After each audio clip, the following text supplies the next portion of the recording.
How y'all feel? Feeling good, bro. Good? Yeah, Good. man. Today's episode of the Meet the Brave podcast is powered by Northwest Pizza and Pasta, where if you think the pizza is good, try hands down, and I mean hands down, the best wings in the valley.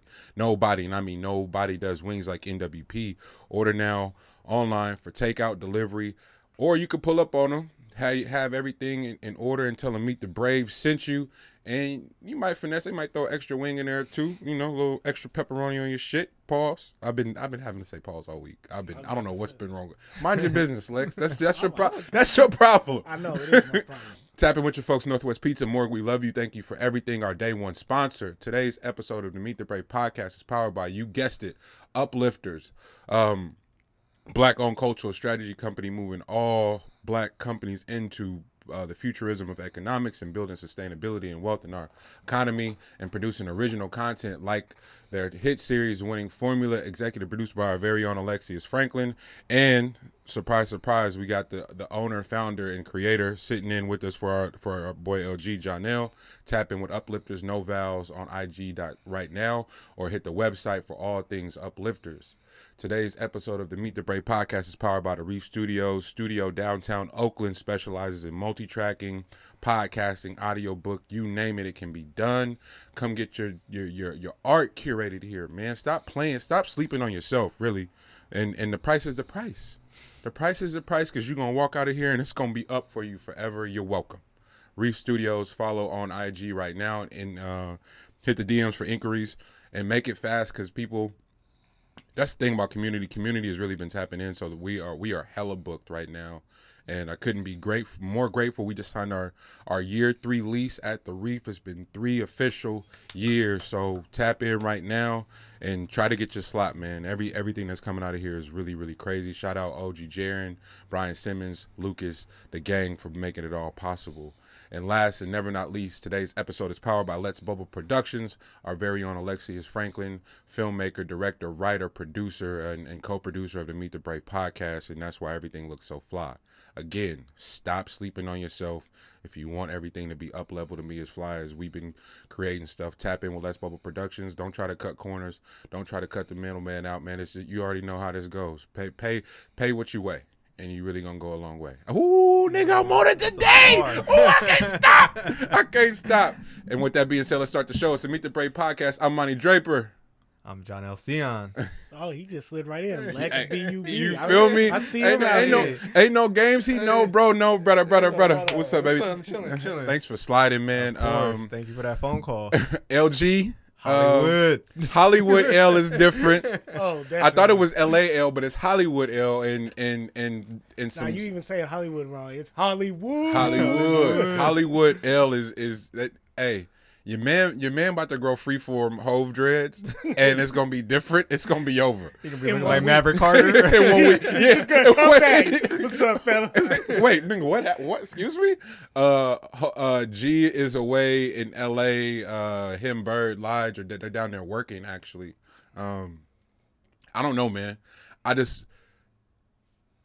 It happens to me, and everybody I see that go to LA just looks good on folks. Especially L. L's a star naturally. Like it's you know, some people you can make them a star, and you can put them in the factory, put them in the gym, the BBL, all that shit. They could do all that shit and like form one. Mm-hmm. And it's niggas who was just born stars. L's one of them folks that was just born and reluctant too. The reluctant hero, the reluctant star. L. So he's down living his best life. Cause we love you. We're gonna try to call you, but I'm going to assume you just got back to your room and not even do that to you. Happy Monday to all our day ones, our listenership. We had a big week. We had a really big week. So salute to all our new subscribers, all our new listenership. Welcome to the Meet the Brave podcast. All things pop culture, but more importantly is a safe space for creators and entrepreneurs and futurism. Like, nigga, if we got the power to like just make up stories, there's no way we're gonna have a platform, and all the negative shit about black folks is what we're gonna highlight. All the death, all the torture, all the trauma. There's no way that's what that's gonna be. I'm around too many fly incredible individuals that are doing exceptional things, and we formulated a team of those folks that's doing it. Jonel's here today. Lex, we working on we knocking on the door of a decade of creating together, and now being in business together. Talked about B. Simmons, Morg up in Portland with Northwest Pizza. He's 10 years in his business and he's thriving. What you guys built with LBR, I tell Jizzle all the time, like what it's morphed into is the story. My cousins here from DC, Shay, Daniel, I love you guys. Thank y'all for coming. I took them around and they had a goal of buying all things black yesterday. And I was like, oh, that's definitely possible. I was like, well, what about the weed? I was like, don't you worry. and it's brick and mortar too. So we hit the homie, pulled up on them. They were able to get some fi-fi.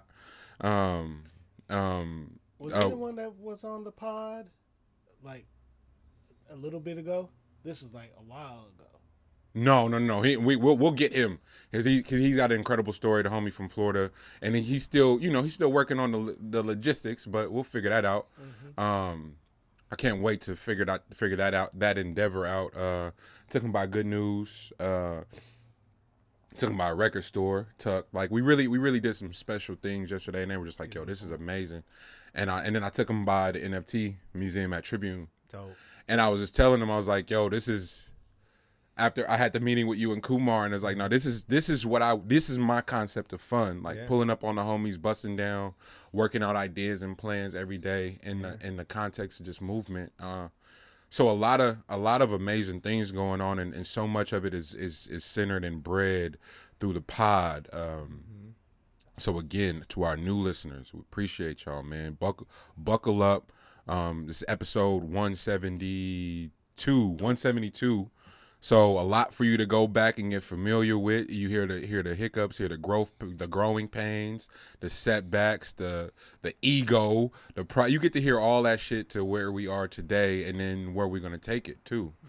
So it really does. It's kind of poetic that you're here today after the week we had an insane week. Just a business and planning and putting things into motion, getting them up on a board, making phone calls. Cross-referencing Rolodexes and all that shit, man. It's really an old school tactile approach with a futuristic mindset, right? So glad to be here. My brothers, y'all know how we give it up, the check-in. How y'all doing for real? For real. Like how are we doing? Not the oh man, I'm good. Freak, me and Freak had that moment. Freak, I love you. Freak's been my business partner for well over a decade now, as far as Brave Area is concerned, and the music shit. But we, the cool, when we would check in those early stages, like, oh yeah, everything's good. But nigga, you my cousin, so I know that's not true. I know you got other shit going on. And then the same side as me, he knew my financial situation and my living situation and my relationship. He knew everything was going on. I'd be like, everything's cool. But now, text my nigga this week, is like, yo, everything cool? Nigga, no. Nigga, this is what's going on. And it was just amazing. And I want to encourage that, man. I want to continue to expand and emphasize and figure out a way to, to make that clear. This is a safe space to come address whatever you may deem a weakness at that time, or a deficiency or a setback. Like, this isn't the place for those things to be neglected. It's actually a place for those to be addressed and be supported and find solutions and correcting those. So to my brothers, how are y'all? Man, I'm feeling creatively full, like you said. Right. This week has been really productive with meetings, getting to hear people's art, see people's art. The conversations has just been really fruitful, and I feel really blessed right now. I think looking back at the start of this and wanting to get into spaces with creatives, it's been a long journey, and this week was just validation of that work. Man, so, I'm not complaining right now. I think I'm at that point where it's like, what work do I need to turn away? Right. And maybe deprioritize, but as well as checking in with the folks that have been with me from day one. Right. Lex and I had conversations this week. You and I had conversations. Kumar, shout out Kumar. Yeah, the whole Grand National team. Like, it's just been really, really solid having those conversations and really building with everybody. So, man, I feel good right now. Yeah, man. Bub, you came in with some great news today. Yeah. Before you answer, I think my emotional connection to your journey is what it is, because it's a lot how I see myself musically from the film, how you are the filmmaking side. Not always the darling of the ball, and not always everyone's first call, but whenever they do call me, I show up and they're like, "Oh man, you got it tight," So it's not, for whatever reason the resume doesn't circulate the way that it should, but how you show up leaves an impression on folks. And Facts. one of the topics I got is proximity, providing context. And once I stopped sending niggas beats and verses, and they was like, "Nah, you got to come pull up," and they're like, "Wait, you do all of it?" And I was like, "Yeah," So that proximity and them being able to be that close to the process has offered so much context and has provided value. And just to watch your stock go through the roof, nigga. It was like 6 separate people that I talked to this week. It was like, man, nigga, Lex, nigga. I'm like, I know, but you talking about him the way I be talking about him. You working with him for real. Jonel seen Lodge separately on last weekend, and he was like, "Nah, cut, like for real, shit then got spooky. Lodge, lot to me, like what." Again, the things that Lige had to work through to unlock his creativity had nothing to do with talent. Lige has always been as hilarious and as imaginative as he is now. Like even when we were young, that nigga would just go on one with ideas, or the way he would tell stories has always been fun. He's got next time y'all see Lige, ask him about the chick he was seeing when we were in high school, about sneaking in her room and her dad was a fucking ex-military vet. It's the funniest thing, but we were 15 and he was and I was like, nigga, this should be on like HBO or something. This is hilarious. And so now to see where he's morphed into, but he credits that to his partnership with you, like how much it's unlocked and how detailed he's gotten, and him actually finishing his scripts and his storyboards and shit, man. So how are you feeling, bro? Because it's been a few weeks of just some insane, not necessarily like, what's the word? Not necessarily like money plays, but investments in the starts of relationships that are going to have your career set sail the way you wanted it to. I think the last couple of weeks for me, it's been understanding my worth. Huh. Because for, I don't know how long, but both of you guys can contest to this, that when I think of myself, I'd be like, I ain't really doing that much. And right. I'm always questioning if I'm even talented at what I'm doing. Right. And I always feel like, shit, I'm scared that I'm just going to fuck everything up. Right. So then whenever, like, you, Jonel, ask me about anything, I always be like, damn, I hope this goes right. Right. So right now I'm at the process where I'm finally able to trust myself with the creative side of myself, because for years I was not a creative. I was not executing the creative side of me, and I was just strictly numbers and doing what I needed to do. Yeah.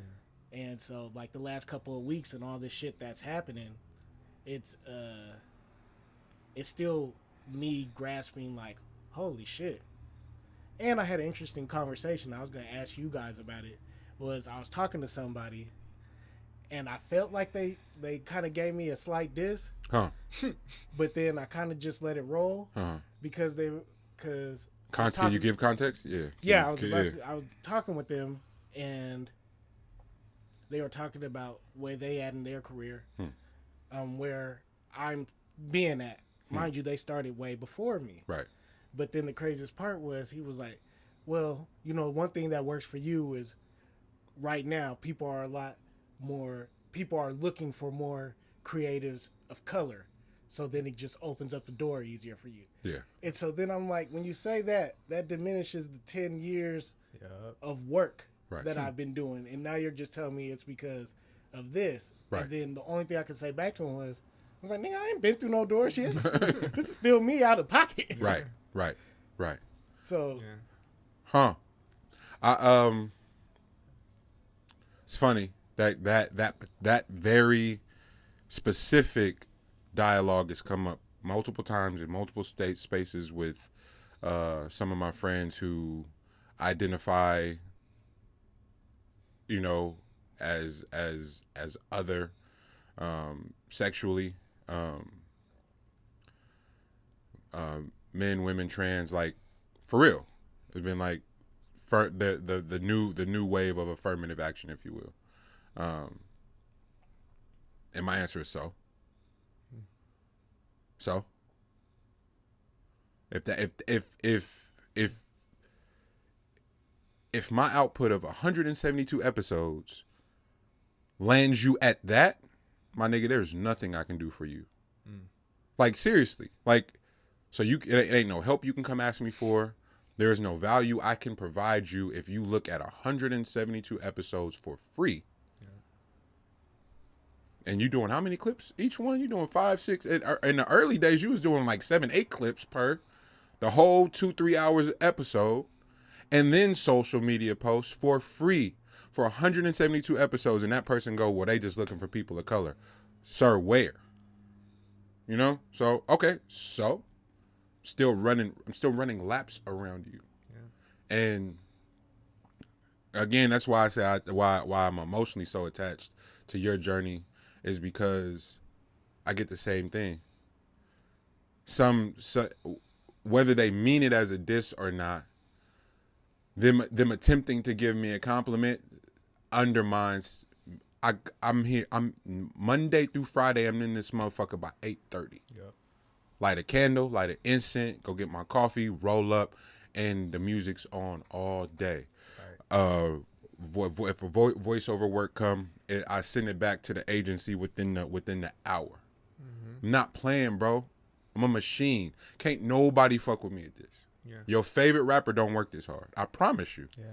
Yeah. But instead of going, man, I hope they get it. I hope they see me. Fuck all that. I'm about to turn up because it really don't matter. It really don't. We did that. You know what we did? You know what? I called Lex. I was like, oh, it's working, huh? He said, what you mean? I said, niggas are commenting under the New York shit with emotional reactions without realizing what's being said. Oh, man, don't be disrespecting DJ Premier like that. Huh? Oh, so you wasn't listening. No. So really, right or wrong don't matter because you gonna feel how you want to feel anyway. Mm-hmm. Fuck that. Ain't no emotional person dictating how I'm about to move because you emotional and you're not even looking at the data. Yeah. You don't even want to go hear what's being said because I'm saying what you saying, but you already want to be so pressed. You already done came up with in your mind that I'm disrespecting DJ Premier. Fam. All right, bro. I gotta let you have it at that because I look like a fool arguing with you. Yep. Yeah. Just for you to go back and be like, oh man, that's what you was saying. Oh man, I get it. Yeah. But we're not in the era. We're not in the era of doing your research and being informed. Mm-hmm. We're in the era of just being able to say something. Shout out to 19 Keys. Shout out to Earn Your Leisure. I didn't want to get there that fast, but salute to Earn Your Leisure. They threw these niggas so tight. Well, it's not very many podcasts, especially black podcasts, that are doing what Earn Your Leisure is doing, right? So their concept of a tour is functions across the world. Cause how do black people network for real? Functions. Yep. So nigga, they throwing functions across the nation, bro. So they come to Oakland, nigga. Me and my partner E, shout out E. We getting drinks, all the shit, eating, we kicking, taking our time. Oh, we ain't gotta be on time, nigga. We get there at like 6:05. The line around the corner on a Thursday. Yep. Around the corner, but guess what? Everybody's doing in line, networking, introducing themselves to each other. Yeah. Oh man, I have a PR firm. Where you at? Oh, my office is right here on off of Grand. And wait, what? You live here? You live here and you work here? Mm-hmm. And you black owned? They put about 400 people in the same room that are doing things. So that economic strength that we need, it exists, and people just got to be put together. So Earn Your Leisure is doing a tour of putting everybody together, so it ain't no excuse for our dollar not to circulate the way it needs to. Yep. You don't have to go get no white firm, no white agency if you have the needs that we have right now, which is all social, which is all marketing, which is all promotions. I don't have to go hire nobody white. I can go hire a black man and a woman to work together, put them together. Now we really up. Yep. Man, that night was so beautiful, bro. I met somebody that does a little bit of everything. So, dead ass. One of my really good friends from high school was there, and he just so happens to be a fan of everything Grand National. So he was running around Zanzi going, "Hey man, you got to meet." And so me and Champ standing by the bar, and he would bring a person every 5 minutes to meet. Yes. So our Black Market Week is booked. We booked. Yeah.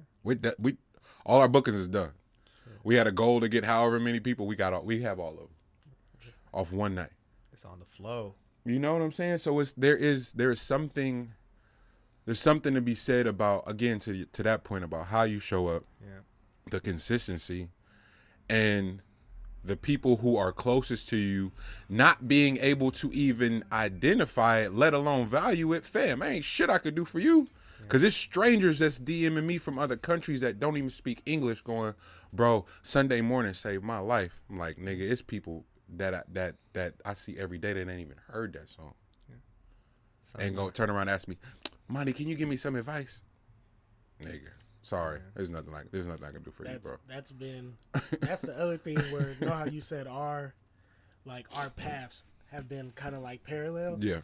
I was going to tell you before the pod started that I had one of your moments where somebody came up to me and they were like, "Watch my video now. Don't you think we should be working together?" Like, they're telling me I should be working with them. Right. Because they seen all the work I've been doing. And I'm like, so I should be working with you because you seen what I'm doing. Right. It was like this weird conversation, and I was like, damn, this sounds like a conversation that Monty done told me about that he done have with people. Yeah, bro. Man. I had the same experience too. Went to an event, pulled up. It was like, "You do PR?" I'm like, I guess. But it was, really just having conversations with creatives. Like, people, I think, see the work that we're putting in. Even then, I think they recognize that they can't do it on their own. And they're seeing us work together, and they're like, "Damn, how all these black folks get together in a room and start working together." And so I think people want that connection. I think your point around Earn Your Leisure, Monty, and the fact that they're bringing business owners and creatives together in a way that feels culturally relevant for us is needed, and that's the beauty. But you can't undermine the process that they put into it. You can't undermine the process that we've all put into this thing that we love for the culture. But that's the journey people got to recognize, and you got to appreciate the people that are doing it, and and also humble yourself to be like, "Bro, I wanna learn, and can you shed some light on what I need to do?" And some people are still stuck in not wanting to hear the real. Yeah. They just want to be like, "Well, you had it this coming and you were doing this and these opportunities," but like, we all hear about opportunities. How many of us are taking a chance and going after it? Right. Yeah. And I feel like me and you have talked about it, Jonel, but people thinking that there's a shortcut. Like, they feel like you got where you were at, and Monty got where he was at, and I got where I was at, and by shortcuts. Yeah. When it's like, nah, we done took the long route. Yeah. And any shortcut that you really think that somebody has, they didn't get it. Bro. And if they did get it, that's the reason why it comes so quick that it disappears. Bro, my favorite moment in the last 3-4 years is Hove on Rap Radar. Mm-hmm. We knew they were gonna get the interview at some point, but 444 happens. It completely reshapes where hip hop is, the futuristic part of it, because Not just because of what Hove's display on 444, but how good Styles P has sound over the last 5 years. How great Black Thought has sounded over the last 5 years. The Griselda niggas, how 2 Chainz has aged, how Pusha T has aged. Like, our elder statesmen are getting better. Mm-hmm. So that concept of a young man's sport is being challenged. Not to say that the youth aren't the leaders. That's not what I'm saying. 2 different things. Mm-hmm. Our elder statesmen are just aging fly. The way Gucci and Keisha make Black Love look is just, it's tangible. It's not this unobtainable visual, right? And so Hove talking about therapy and having to work through demons as a man to be the husband and the father that he intended to be. Because intentions versus like habits and rewiring. Wayne Dyer, the hardest thing you do in your life is rewiring. Mm-hmm. Man, these things we interfaced with on the path of becoming the men we want to be. I don't give a fuck what nobody say, bruh. Being fucking overstimulated and overexposed, my nigga, and being preyed upon, nigga, it does something to you. So the concept of just being a monogamous man in a relationship is that shit is out, bro. Sorry. I don't give a fuck if you don't want to hear it, if it's gonna rub you the wrong way, if you want to challenge it. I'm not, bro. It's stop with that stupid shit. Like how we're going to get to our matrimony. Yeah. It's not the way this shit has been marketed, branded, and shown in entertainment through the lens of whiteness. That's not our reality. It's not. One, it's not where we come from, but that's another story. Because let's just do away with the being slaves and being stolen from your country and how we was giving it up over there. Right. Whatever. All right, let's not even have that conversation. Let's strictly talk about literally overexposure, stimulants, and how sex is presented in our community and how Black bodies are over sexualized. Can we have a reasonable conversation about that before we talk about some bullshit Western civilization monogamous marriage, bro? Like that shit is so played, and the Black feminists who then got wrapped up into that bullshit and then want to demonize Black men. That shit is all so goofy, bro. And to play the victim and bro, it's just been one of those things where you start to see it and it's all a play, and it's attached to the demonization of Black men, our demonization of wealth and building wealth, and so many people not understanding that marriage and reproduction is a business. Yeah. So we gotta have a whole different conversation and a whole different mindset and approaching that shit. It's not just this straight up black and white thing that you done got from some fucking book and you didn't watch The Notebook 70,000 times, nigga. That ain't our reality. Are you fucking kidding me? Yeah. I'm outside, been outside, and I don't got no exes. with a straight face.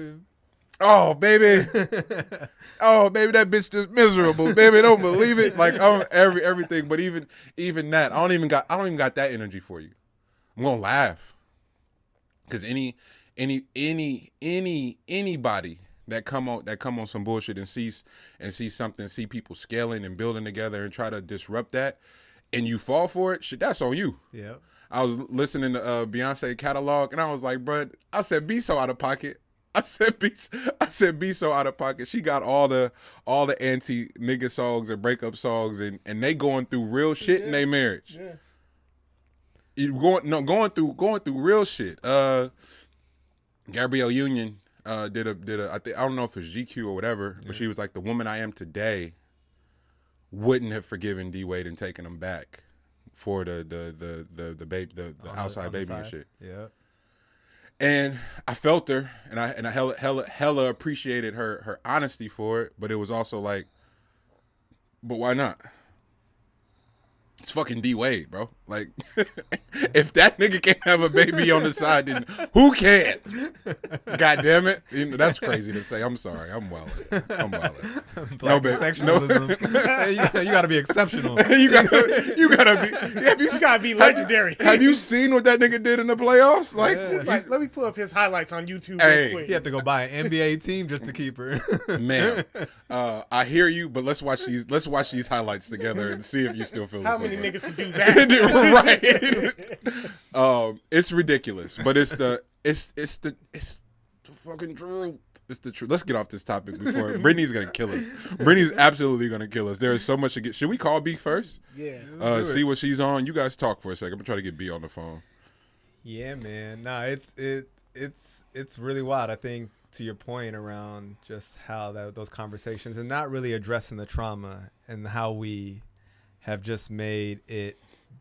We just politicize it, and folks is really going through it, and we're still not really trying to address that trauma, and we don't have ways to communicate. That's why it's just beautiful to be here, is because we can have these honest conversations with one another and be real with each other. You know. Is this Brittany Nation, co-producer of the Meet the Brave podcast? Is this who I have on the phone today? This is who you have on the phone right now, Seth. How are you? Are you still are you still working in the field? That kind of threw me off. I didn't know what was happening. I didn't know if I was supposed to come rescue you. We supposed to run away together, or that's just the look you was going for. I felt the way. My nigga moved to the south and is on the plantation. This is crazy. What blew my mind is she light skinned. She's supposed to be in the house. I was like, now I'm really confused. You know I'm a house nigga. So I was inside making massive dinner. So I'm gonna allow you to be surprised by our conversation that led us to this point, and pray that you don't kill us for it. I know you're gonna have strong opinions, but we're just gonna skip all that and not even go backwards. We love you. We miss you. We're proud of you. Happy Sunday / Monday, because that's what we do. First of all, congrats on an epic season 2. Thank you. Conversations with Nation. A couple questions. Okay. What did you discover? The differences between season 1, season 2. How are you feeling going forward, and how are you feeling going forward, and then lastly your plans and like goals, right? Like, are you setting your goals even higher based on what you accomplished season 2, or are you scaling them back? Like, what discovery was made for you? Okay, so that first part, honestly, the second season was, I'm really proud of it because I went into it pretty nervous of like, I think it's the same way people think about like their sophomore album. Like, people talk about like the sophomore slump, where somebody will like come out with a fire ass like first album, and that second one be like, And so that was like one of my biggest, I guess, fears would be the right word, or concerns going in. Like, damn, like this second season can't be trash. But it was, I think one of the things I learned was just, that was a season that I feel like I tried the most stuff out. And given there's only 2, but I was trying out video. I was trying out the like every other with Sita. I was trying out a lot of things to kind of figure out what worked. So it's a season full of like me being willing to kind of take chances and try some things out, which for my personality is a little difficult because I'm a very like perfectionist and I want things to be right and perfect, and it felt sometimes a little bit everywhere, but the reality was there was no other way to figure it out. You was out there acting like Monty. That's crazy. This life ain't for everybody, fam. It's good.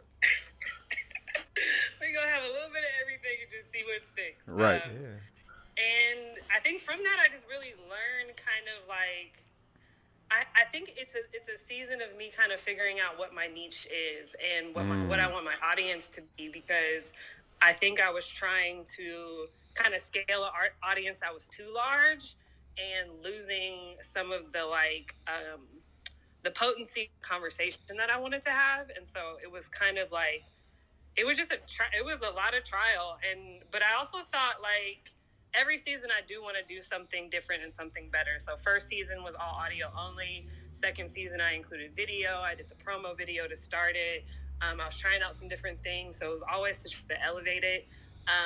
My third season, my plans for it is yet another like addition and elevation to it, which I haven't fully worked out yet. I've been toying with the idea, as you know, about the magazine, and merging that with the pod, but I'm kind of still working out like what that is exactly. And it's something that I've like never seen before. Right. So it's hard to land on the vision around it, and it keeps changing as I kind of get clearer and clearer on what it is that I want to do. In my mind, it'll take me a little bit longer to get to season 3 because of the changes that I want to make. There's a lot of stuff I'm going to have to try to figure out in between. And I'm happy to be with this group that I'm with out here to have access to some more resources to kind of begin trying some things out, with incorporating like fashion and photography and art within the pod. So just kind of trying to figure that out right now, but it's always just trying to get a little bit more clarity on like what's next and honing it in, and then also getting the process around money and trying to figure out what that looks like. Is this going to be going behind a paywall at some point? Right. Or some part of it going behind a paywall, and kind of just trying to figure that out, because the more I begin to scale, the more expensive it becomes. Right. And so then you go like, well, I can't just get us away. Yeah. I can't just get us to y'all. I think that's initially when I caught on to the show. What impressed me the most was how specific it was, and understanding like I feel like this shit was made for me. You know what I'm saying? But what comes with that, right? Because I know my sensibilities and my taste, you know, it aren't the general sensibilities and taste. So how do you market that? How do you scale that? How do you go seek those people out? How do you build? And just watching the guests that you chose for season 2, I thought was really bold and really, really, really out there. What went into that decision making for your guests for season 2? I didn't hear that last. Say that last part one more time. What went into the decision making for your guests for season 2?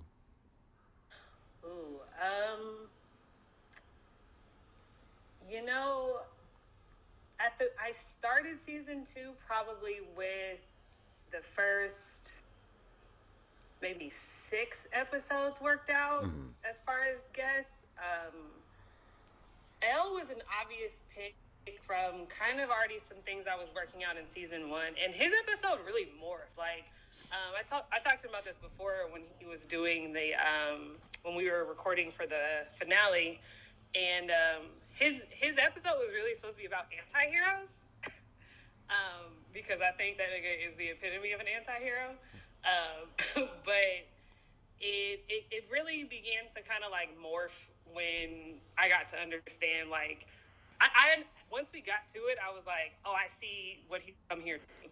So I'm gonna just happen, because I think that there has to be some like fluidity in kind of like what story you want to tell, because you could have an idea, you can get in there, and then you can start the conversation, and you have to be smart and kind of figure out when to let it go in different directions, when to hop in and steer. And I think it's the 2 biggest things I've learned in podcasting is that you will have the greatest conversations by asking the right questions, mm-hmm. but also knowing when to shut up. Mm-hmm. And those 2 things really give you the wonderful conversation, because you have to learn how to like navigate a conversation appropriately. Right.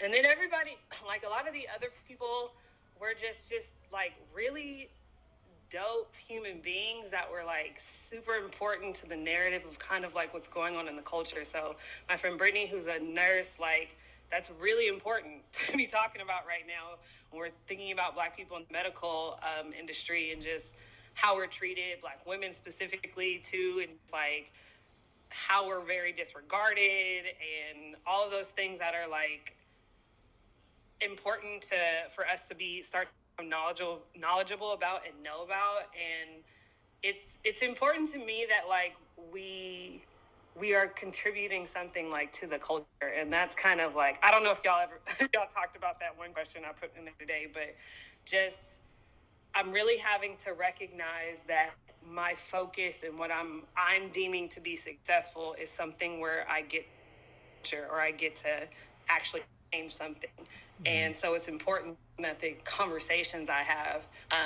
are doing that, but then you also have to balance that with like trying to draw the culture in mm-hmm. to be willing to have the conversation. And so it's an interesting dynamic. And then the last one I'm talking about was the my friend that was Latina, and I thought it was really interesting because I definitely know that of my audience, like I definitely have a lot of women and a lot of Latino women, and so I definitely wanted to make sure I had something that was serving to them, and then also bridge that gap too of understanding that there is a commonality between us as women, as women and other women of color, but also acknowledging like this is a different experience. Right. But also there's some things that are very similar for both of us operating in a system that is patriarchal. So,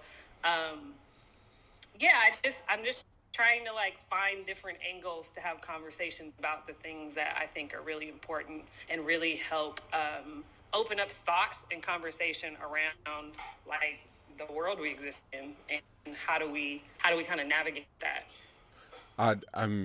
It's so crazy. We met, we did the collab show, and then it was just like it was circulating in my brain. It was like how I become her friend for real, and then how do we steal her and have her be a part in some capacity.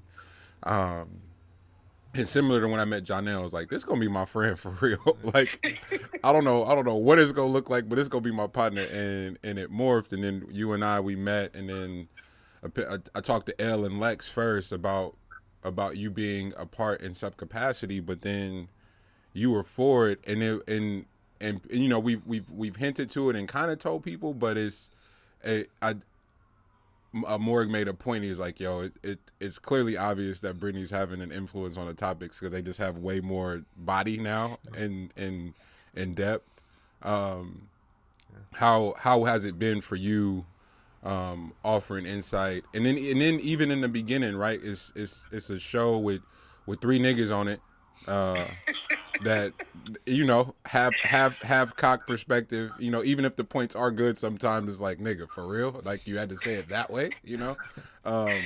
But you've been supportive since day one, but then being a part of it, what did you want to add, if anything? How did you want to show up being a co-producer now and adding to Meet the Brave?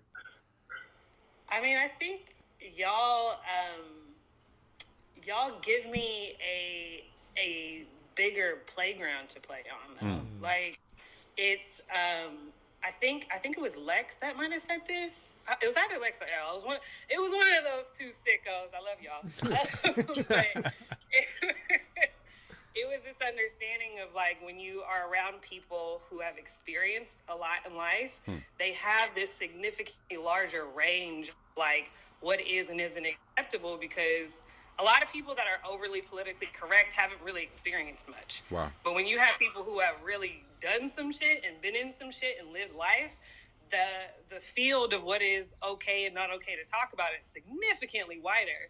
And so for me, as I think as a woman, you often kind of get boxed in really tight. And so come here with y'all minds, I'm like, oh, this playground is hella open. Like, what? I'm about to play hella Foursquare. About to hoop a little bit. About to get on the gym rings. Like, and I'm able to kind of like play around a lot more and not overly not always have to worry about offending people, because I look around and go, like, I know if I'm offending you, these niggas have offended you 6 or 7 times. So that was really dope. But it's also one of the things I really love about y'all, and I think I said this in my last episode at the end of the finale when I was like talking about how much I love y'all, but it was. I appreciated that I got to walk into this space as an intellectual and a creative, and that's what it was. Like, it wasn't, oh, like, it's a value. Like, oh, there's now, like, a woman here. But it wasn't, like, y'all never made me feel like, okay, well, there's a girl added on. It was like, no, there's another intellectual human being that's a creative that's going to be added to the team, that has another experience and perspective that's going to be valid to offer here. And I've had other people ask to collab. I've had, let me not say names. I was going to be like, I had a couple of niggas from them little all-deaf digital people actually hit me up before. And but since you over there posting niggas from there. Oh, damn. All deaf, y'all ruining it. Oh, man, you might have moved the ball. But no, it was very much like, oh, this is a cute girl who's doing some stuff. And that was really frustrating to interact with. And then also be like, I'm good. Like, I'm good. I don't need that. But to be in a space with people who didn't look at it that way. Like, I'm a woman, of course, but it was like, yeah, we need that perspective from an intellectual creative that also has that viewpoint and vantage point. So it's been dope. I'm excited. I'm excited to help build. I also, a lot of people, I guess, probably don't know this, but like, I want to be a producer, right. Like kind of the angle I want to take. And I prefer to be more behind the scenes, like having my own show and like having to be the forefront of it is not overly exciting to me. I'm excited to like organize shit. I'm excited to find data. I'm excited to put questions in. I have no problem getting on the camera, but it's like the behind the scenes is more important to me. I always tell people like, I want to be like the Patrick Cloud. Like, I could be on there and hold my own, but like, I love the behind the scenes significantly more than I love the being in front. Shout out. It's okay to shout out Pat Cloud then, right? Because that's really my dog. Like, I really am a big ass fan of Pat Cloud. Can I say that? Hello? Oh yeah, go ahead. Okay. No, that was it. We love you, B. Before you go, do one of your topics that you sent, because we've literally only gotten to a handful on the overall list. So do one of yours while we got you. Okay. Let me see. Not the communication. Well, we can do that one. The communication. Actually, no. What was the crap? What was the second one I had said? Your second one, the communication is the second. You got Tiana's farewell tour.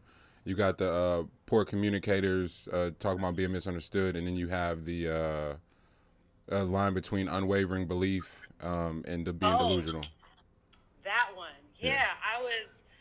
I've been working a lot on when I talk about. I talked about like I want to get out of my 9 to 5 and what that'll entail, but also like what that'll have to entail financially. Right. And I think that is something I've been really like paying attention to and researching more and paying a lot of attention and trying to change some thoughts and habits and beliefs around.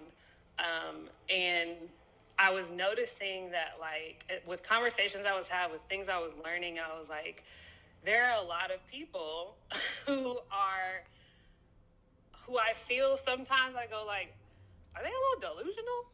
Right. Which sounds kind of fucked up, but I go because there are actual practices that people have to do to the place that they want to get to, but they just kind of like have this expectation to get there without the part. Like, you can't expect to have, I think there's a lot of people who are like, if you can't manage $60K a year, you definitely can't manage $6 million a year. Come That's on. not possible. Come on. Like, it's literally not possible. So to me, I'm like, if you don't have the self-discipline and the financial literacy, small things, you don't have the financial literacy or the self-discipline. The big people always say, but I'm going to hire somebody to do it. What you mean? What you mean? I'm going to have an accountant, you dummy. That's so crazy. And he gonna steal it all. And he going to take every penny. Steal it all. and not listen to nothing of it. Right. But it's also just like, it's asking for things that you don't have the system set up to actually do. Ooh, talk about it. And that's like, how much more embarrassing is it to be broke making $60K versus I got $6 million and I'm still broke? Like, Man, don't crazy. ask for the blessings that you are not actually capable of, like, living out. And I think that, and I say that as not as judgment on anybody else, but like as I'm learning certain things. And I was joking around the other day on my Instagram, like trying to get through Target and like get out with the one or two things I went in for while trying to be on a budget. It's like being smarter, and the things I'm learning, I'm going like, damn, Britt, like you can't ask for a certain lifestyle and have no idea how to manage it. Yeah. And so you need to start figuring out how to manage this lifestyle you're trying to call in. Wow. And not just be out here wilding, because it's not just happen and I'm going to magically become smarter, know how to deal with this much money or influence or whatever. And which also ties into that second one where I was just like, I was actually binging the Shop, the last 2 seasons of the Shop the other night. Got really high and was like, I want to eat and watch the Shop. And I was like, one of the things I've been looking at is like all these people that around me that are so successful, and there's something about it that just like wasn't resonating, and I couldn't figure out what it was. And I was realizing like a lot of people will make you like cool or popular or see you as cool or popular because you're financially successful. But I was realizing like I don't resonate with that because I don't really care about money. Like I don't really care about it. It's like I know that like I think there's a difference between looking at financial success as a end goal versus looking at it as a tool that you need in your bag to chip at these other things you're trying to do. Right. And that's where I'm at. And I don't have an issue with either one. Like, let me be very clear. Like, if you are looking for financial success, go do it. Especially if you're Black, like I love to have more representation. I love to have people not worrying about their families and all this other stuff. Go. If that's your route, that's your route. But I was understanding that for my vision of what I want to do, this wasn't resonating with me, but it also is something I know I kind of need to do to get to, but couldn't place it. And then it just clicked me. And I think it was the episode with Jay-Z, I want to say was on there, but I don't know. It was one of them because I watched like 7 of them things in one night. But it was like, oh, I don't care about this. I care about changing the culture. And so that means that this has to be part of it, though. That's a tool I need to, but then I need to know how to use the tool, which goes back to the understanding of like financial, like I know I need this fucking power saw to build this house. Okay, but like, bitch, do you know how to use a power saw? So why the fuck you asking for a power saw? Is your fucking hand off? Like, oh, I guess I gotta go like learn how to do that. And so those are just things I have been like thinking about and sitting with this week that I was like, okay, like let's talk about this.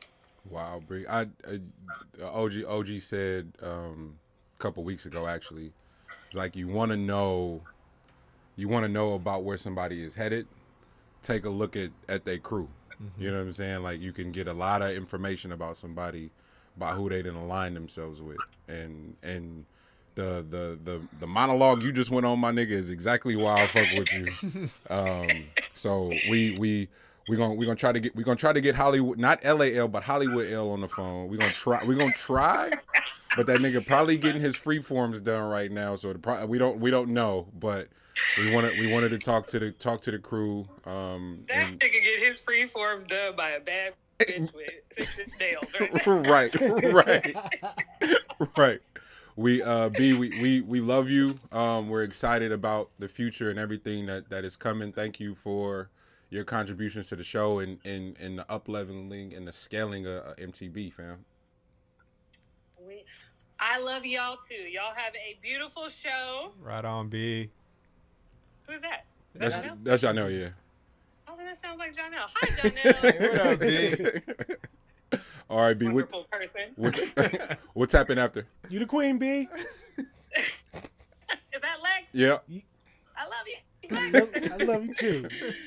Bye, y'all. Bye, B. Peace. Bro, Damn. did y'all hear her? Yo. Did y'all hear that? See, that's what I'm talking about. Yeah. That's exactly Yeah. what I'm talking about. Like that kind of thought, that kind of information, that kind of detail that's being shared across, is exactly type of building and formation. What you got? What you? I think she said y'all was her ancient friends. That's why she can be here. It's cool. I like being the ancient friend. You feel me? I felt like she was just basically saying like, these niggas are so toxic. Right. that I could just let out my I whole. can toxic say I can anything. get this show canceled. I can say anything. Nah, man, it's just been beautiful watching everybody grow, watching everybody scale. Season 2 of Conversations with Nation. If you haven't seen it, those conversations and those interviews and those one-on-ones.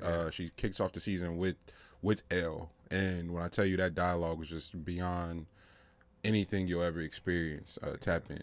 I appreciated you asking her about her process, because it's been her just being able to start somewhere, fully go into audio, and then recognize, I want to explore visual, and now she's refining in this third phase. And I think the three of us all have had this conversation about just being in beta and being willing to iterate. Like Brittany is definitely doing that with her brand, and so it's beautiful to watch her do that. Brands, rebranding, scaling. This NFL Hove play is shaping up to be one of the more disruptive things we've ever seen. Yeah. This week they announced the halftime show lineup. Yeah. It's crazy. Legacy honoring Dr. Dre and all things affiliated Dr. Dre. Yeah. That means Kendrick Lamar. Yeah. That means Mary J. Blige. That means Snoop Dogg. That means Eminem. That have been announced. Yeah.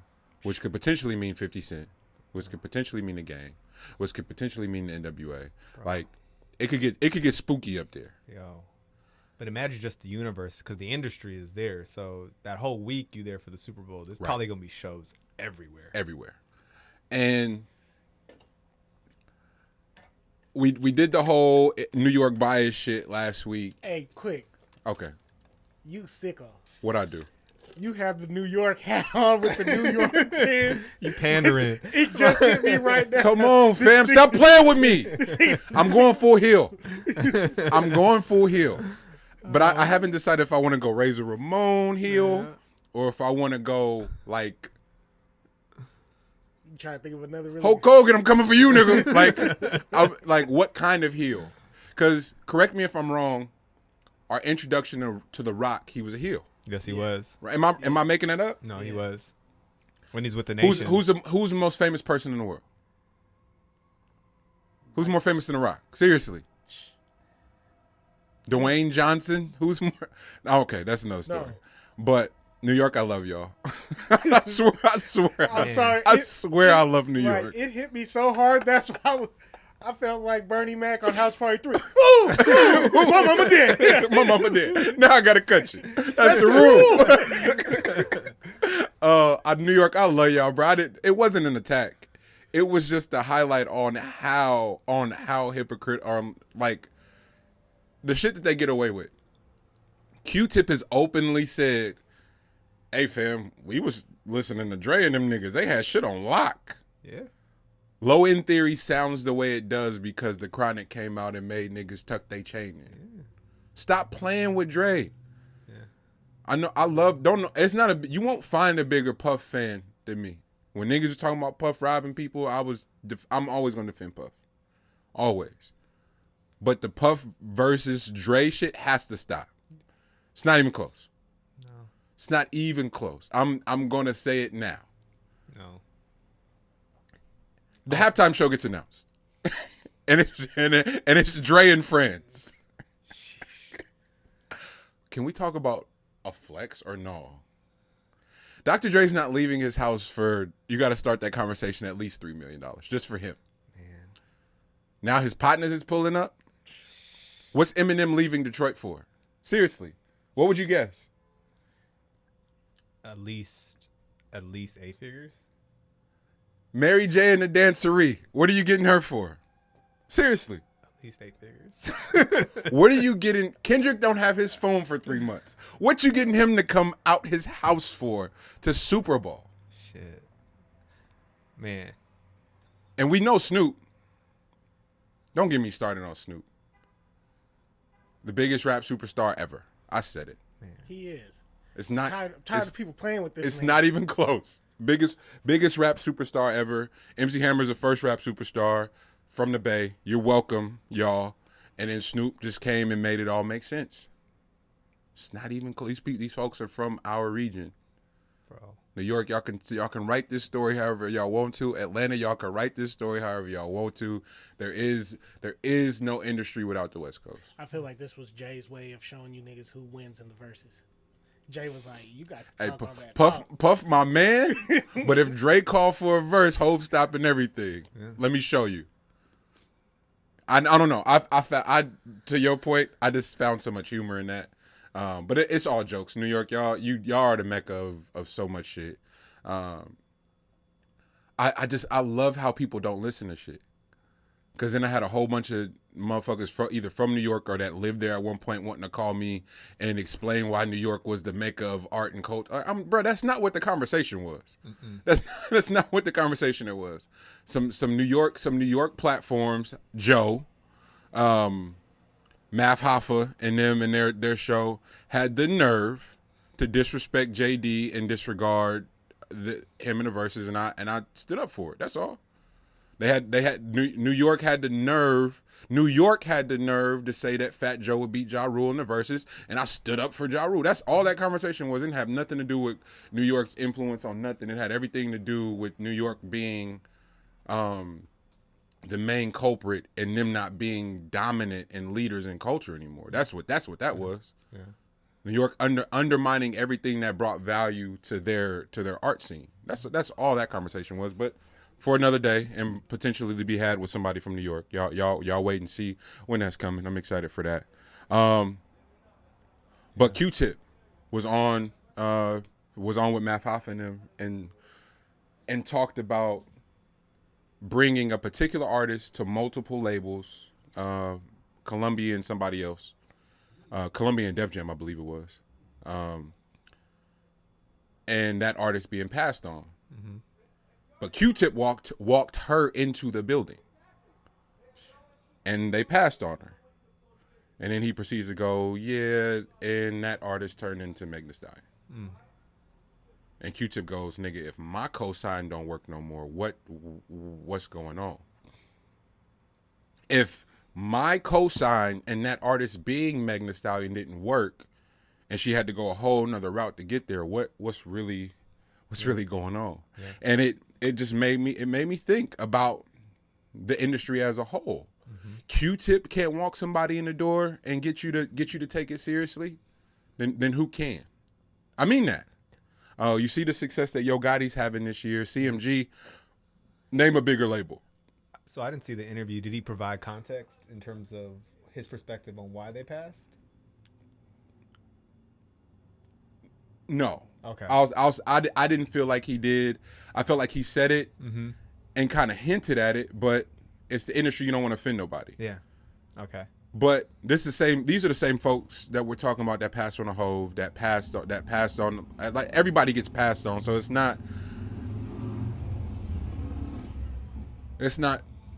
a knock on the industry as a whole. People get passed on every day. Mm-hmm. Great, like the greats. Yeah. Ye got passed on. Nas, like everybody gets passed on. But if Q-Tip can't walk a Meg Thee Stallion into your building, you go, oh, I get it. Or I'm gonna give it a chance, nigga, because you Q-Tip. Yeah. You produced that. How much of that Janet Jackson record did Q-Tip produce? My nigga. Shit. On that, before we even start talking about Tribe and everything else, that alone get tipped some sway, and I would think. Yeah. All right, but no. And so it just made me think, because and I guess why it resonated so much is because that's where we're at. Yep. Shopping Kev's record right now. Yep. And taking meetings and what meetings we can get, what meetings we can't get. The the factors that are moving around that are telling us like how proud of Grand National they are, how inspired, how much they want to help, and them niggas can't walk us in the front door. Yeah. It's hard. It's really, really hard right now not to find it laughable and go, fuck it, we got to do it ourselves because of how goofy that is. Yeah.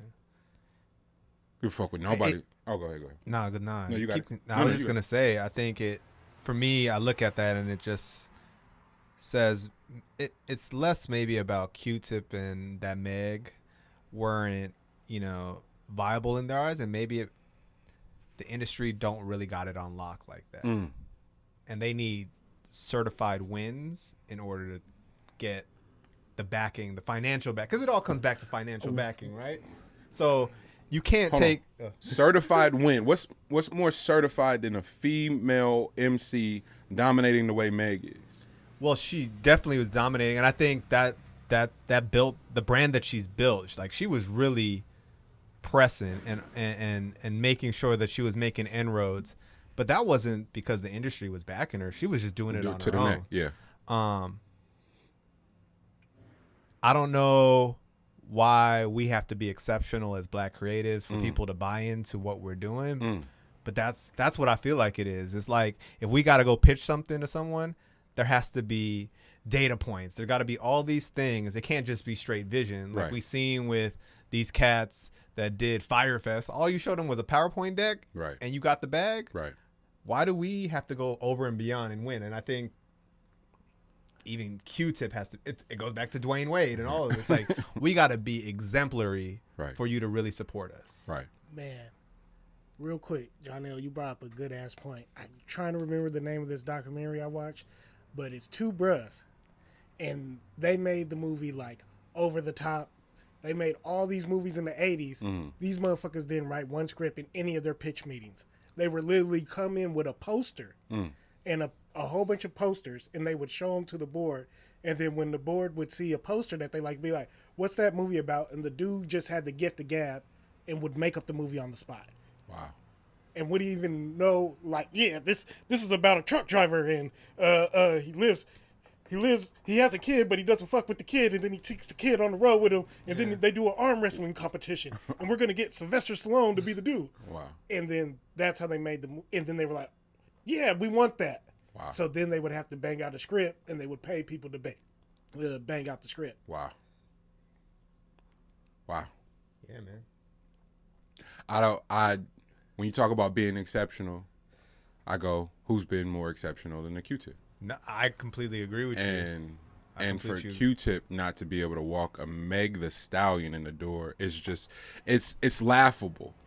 So as we're shopping Kev's record, there are days where I'm inspired, where I'm excited, and there's days where I'm ultra sad because I know it's the best rap album of the year, and it's not even close. Tyler, I love you. You made a beautiful record.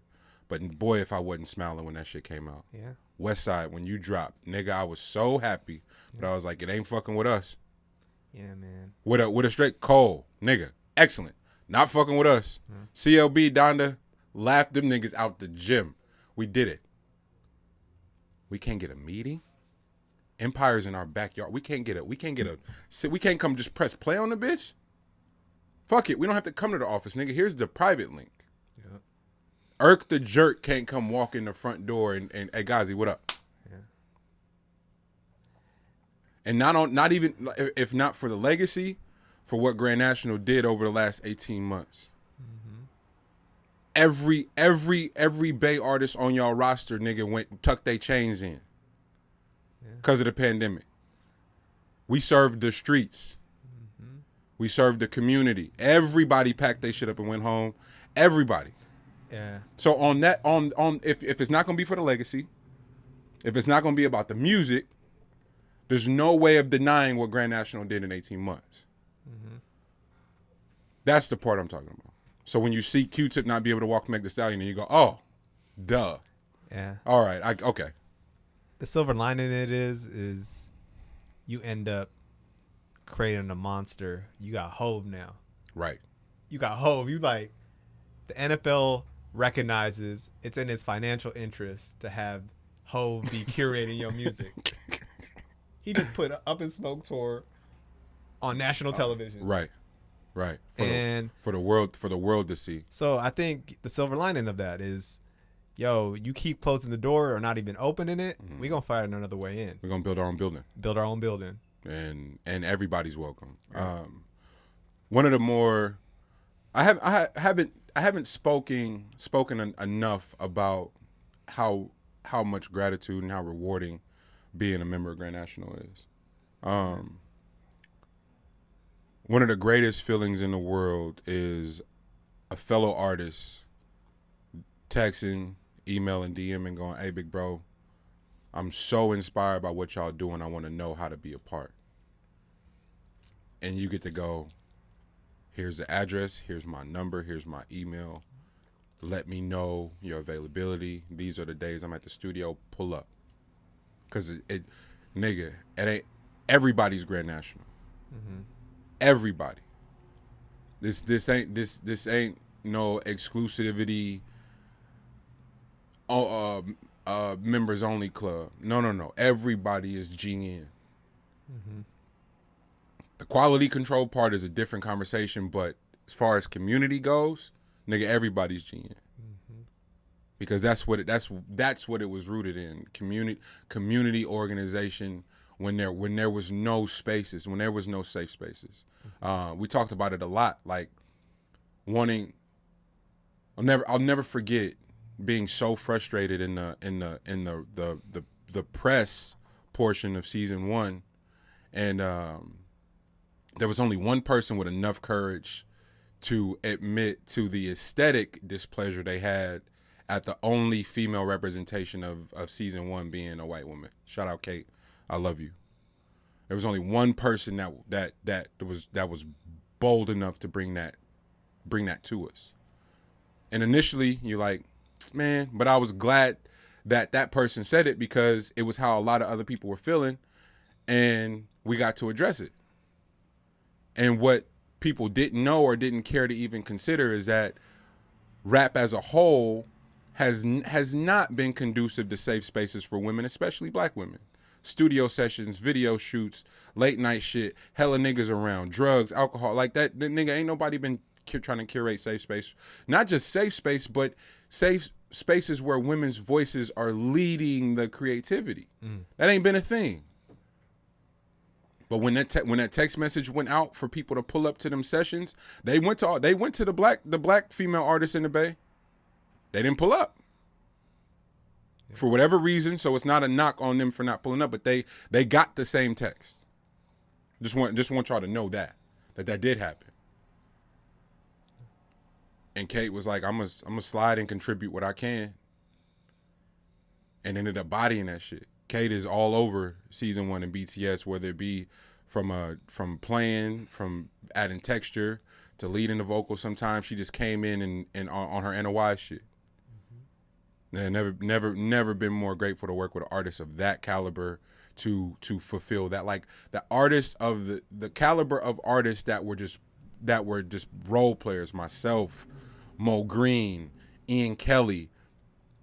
Jane Hancock came in on season 2 or BTS and served as a role player for the greater good, and that's why those records sound like that, man. And so that's why I say when y'all see Grand National, bro, it ain't a members only shit. Y'all all are Grand National, every single person. Mm-hmm. Whether you got your own stigmas and preconceived notions to work through, guess who's not gonna take it personal? Us, because we understand it's not personal to us. So take your time, figure it out, but know that the door is always open and it's gonna be safe. It's gonna be, if you got kids and you're like, man, I normally can't bring kids to studio. Nigga, we've had sessions where we've pre-warned people that, hey, yo, such and such kid will be coming, no smoking today, no drinking. Yeah. Take that shit outside. Like that can be arranged. Mm-hmm. But don't not pull up because of what you thought it was, because it ain't that. This ain't no rap shit. Yeah. This is community. This is quality. Sometimes quality means we got to have the youth around. Mm-hmm. All the time, quality means we got to have women around for sure. For surely. So I don't even know how the fuck we got there. We started talking about Q-Tip and Meg and industry and all this stuff. Right. Lil Nas X is the funniest nigga in the world.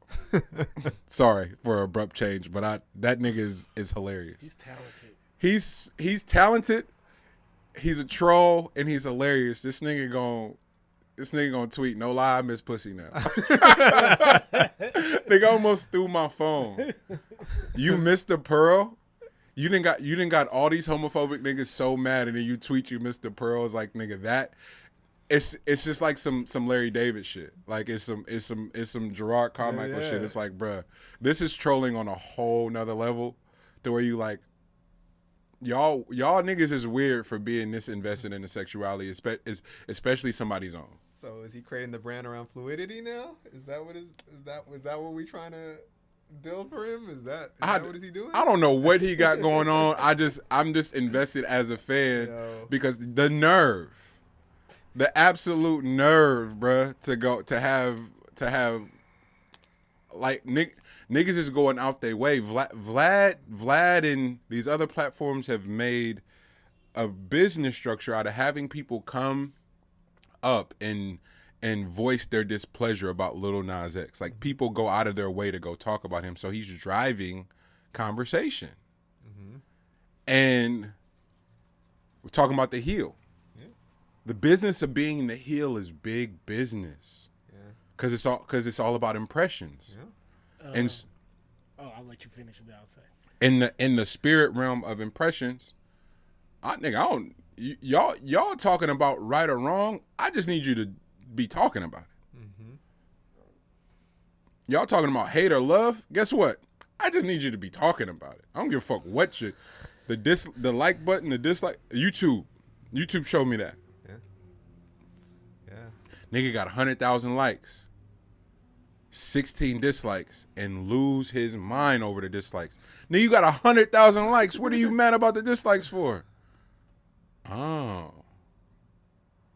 Now you start seeing videos where the dislikes and the likes are like neck and neck, and that person is leveraging that shit. Yep. The Trump administration showed us that shit. Ye has showed us that. Want to know who else showed us that?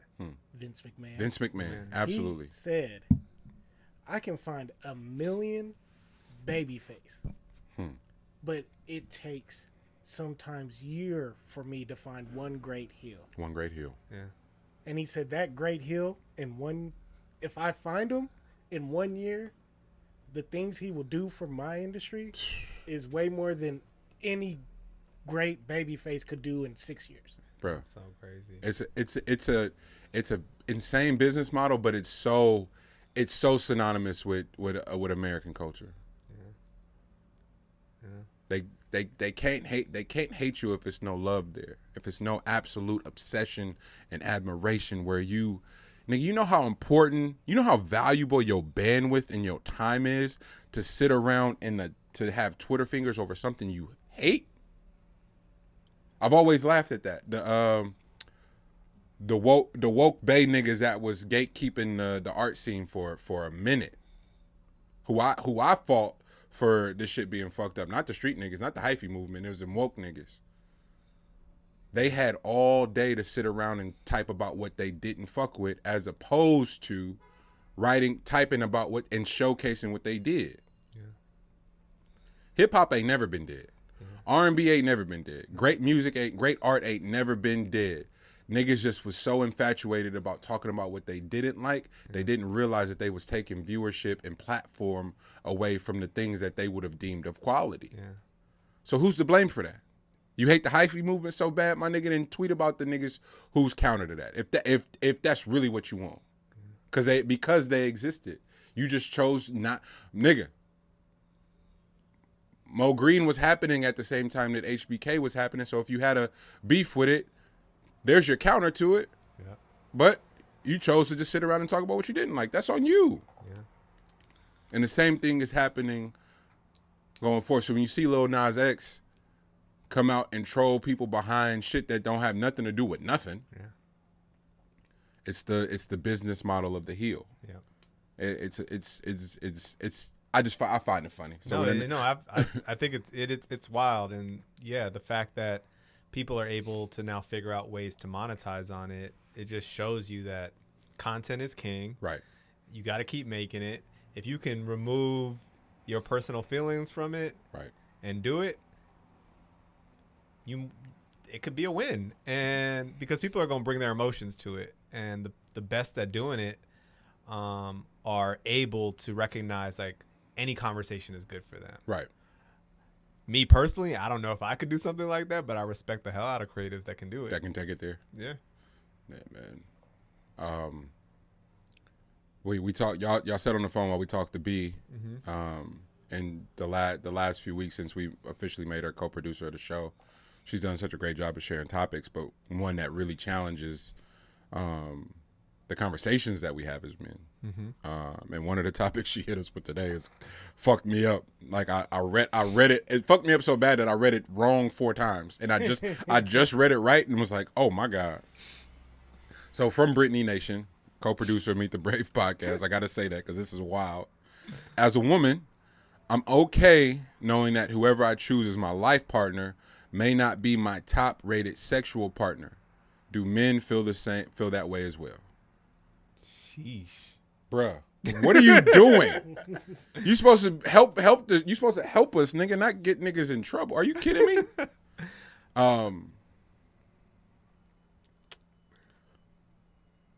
I think I thought that.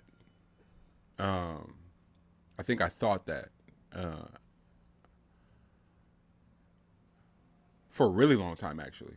Like, even up to the point of meeting Teen, like I still was like, what's the compromise in that? You know what I'm saying? And then nigga just so happened to get lucky. Like I was telling my cousins here from DC, and her boyfriend Daniel is amazing. But we just building, kicking, shooting and shit, and it's like based off of my experience and just being a fuck up. It was like no one should get this lucky in the realm of partner as I have. But to Brittany's point, I think I thought that for a really long time that you got to make a compromise on some end of it, and I didn't want to do that, like, because it's kind of the same way I feel about the albums that I made, and then leading up to working on Kev's album. Why I love working with Kev so much is in his perfectionism, I realized it was just unwillingness to compromise on your art. And I couldn't really find the words in and around like life partner, relationships, a future wife, what have you. It was like, but I didn't. Compromising on your wife feels like compromising on bodies of work. That felt weird to me. And I didn't want to do that. And so meeting Teen and where we met, where we not meeting Teen, where we reconnected in our lives, we really been through shit. And we laugh all the time. It's like, bruh, without going through all this other shit, I would still be hella immature in how I value our partnership. Yeah. Like, it'd be the little shit. Yeah. It'd be like so small. I'd be like, and I guess that's the difference. Yeah. But also being able to get a clear view, clear perspective on that should be like, yeah, that's one of them things I'm just unwilling to. I was unwilling to compromise, but then also being able to realize how fucking lucky I got in the process too. So I don't know if that answers that should be, but that would be my answer. This is one of those questions I wish B was here. Yeah, right. To challenge and to ask more thoroughly, because I don't know if I answered her question. I feel like I did, but I don't know. Yeah, and I have questions for her. Right. At the same time. Right. Yeah, man. How y'all feel? Is that something that exists? Is that something that pertains? Is it real? How you guys feel? I would say it's something, I think, like or at least for me, I think it's evolved. I think I did put a high priority on that, but I think you could have great sexual chemistry with someone, but that relationship be toxic as shit. Facts. And I've definitely been in that situation before. Right. And this is no blame on anyone. I think I recognize the parts I played in that. Right. But yeah, man, sex still got to be great. I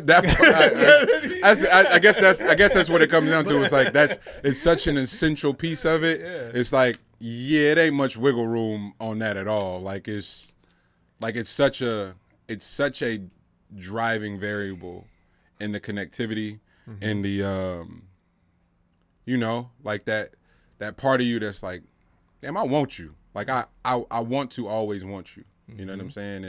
And have that part of it always be a thing. Like, even at the we have family Sunday dinner, like, hey fam, I'll let you right quick. You know what I'm saying? Like what you got going on? Like that is such a necessary thing for me. I don't want to put that on everybody else, but that was just one of those things that I wasn't willing to act like didn't fucking matter. That seems so silly to me. Yeah. Sex isn't that important, bullshit. You can go tell that to whoever else you want. Yeah.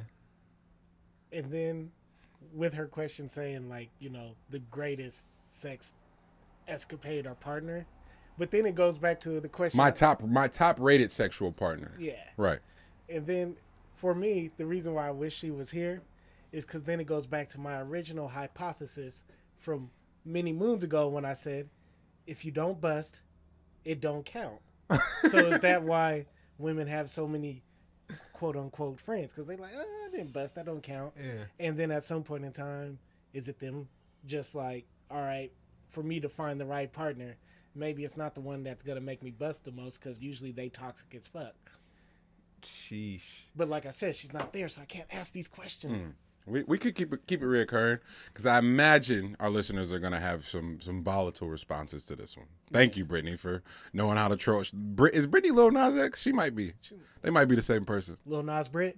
Lil Nas Brit. Damn, that went crazy fast. We got fan questions this week. I thought somebody asked a really good one. Shout out Travis in Oregon. As to who's the most underrated rapper that we all know. We all just accept like that nigga's the GOAT, but it's just criminally underrated. Criminally underrated. Does he mean ever or just right now? Ever. Whew. That's a tough one. Sheesh.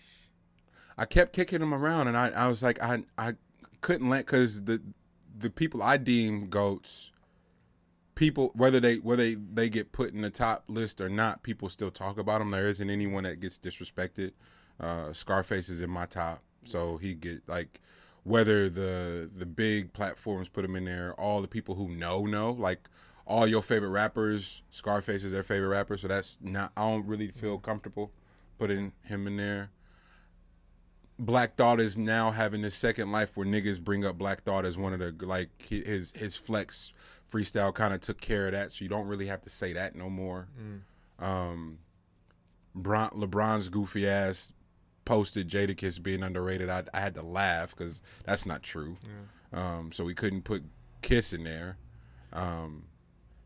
So a couple underrateds for me that people don't like to mention. I have like Yuck Mouth. Okay. I'm not mad. Humpty Hump. Shock G. Okay. And then my third one is Ager Man from 3 Times Crazy. What are you trying to do today? Man, Bay gets no love. That's what you saying?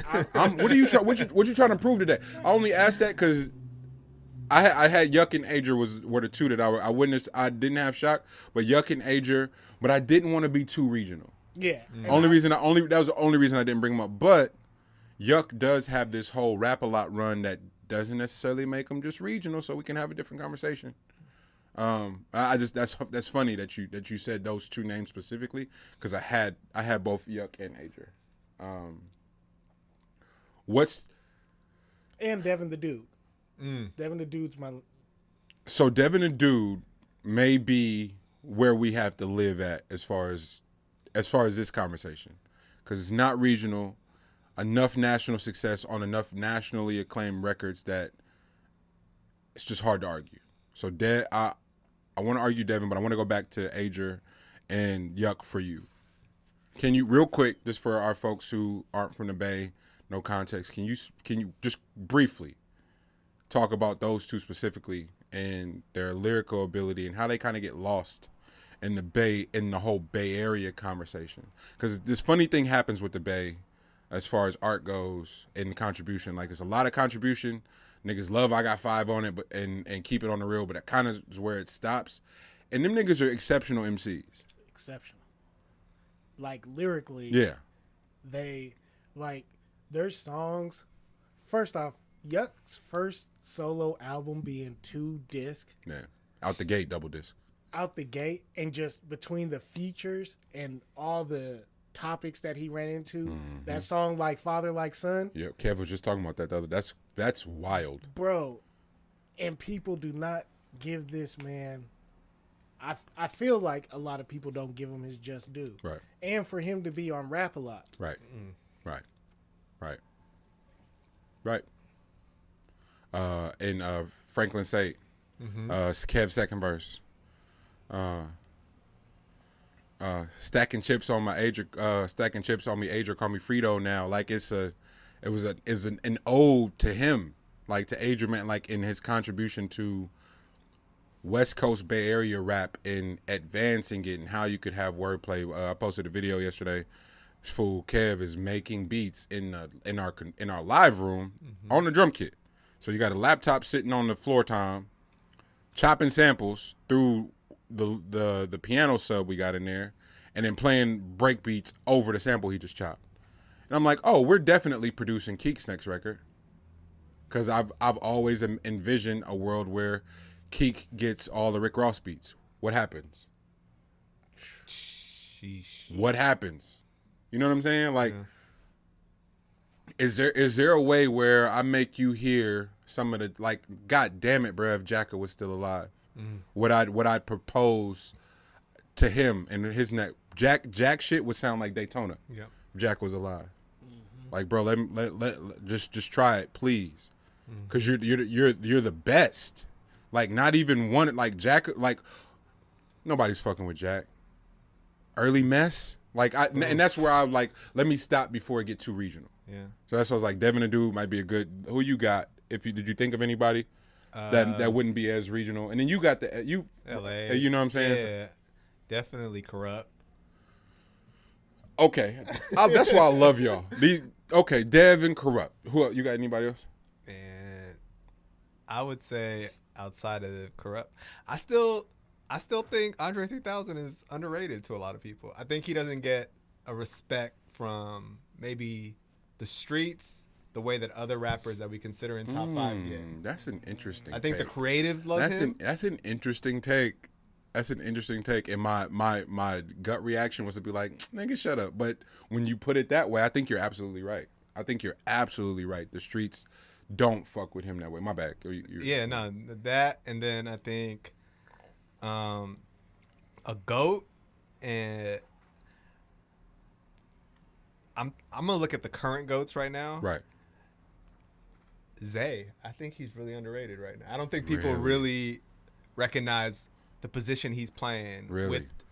With Kendrick's transition. I think it's gonna be Zay at a certain point, and people don't realize it yet. Wow, that's interesting. That's my favorite project of the year. More so, The House is Burning. Shout out Zay. Yeah, outside of what's out right now. Beautiful record. Beautiful album. I play it. I think I play it. Who asked me that? Demondre asked me that at the shoot. It's like, what do I play more out of Vince and Zay? And I was like, I think instinctually I like Vince's more because it's out there. Yeah, like, it's more experimental for sure.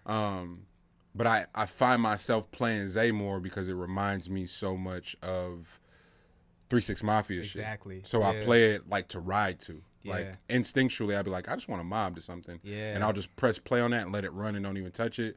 Whereas Vince, I'll play, like DJing, I've been DJing a lot. I'll play Vince. Fuck, and like most of that new Vince record is in my set. Yeah.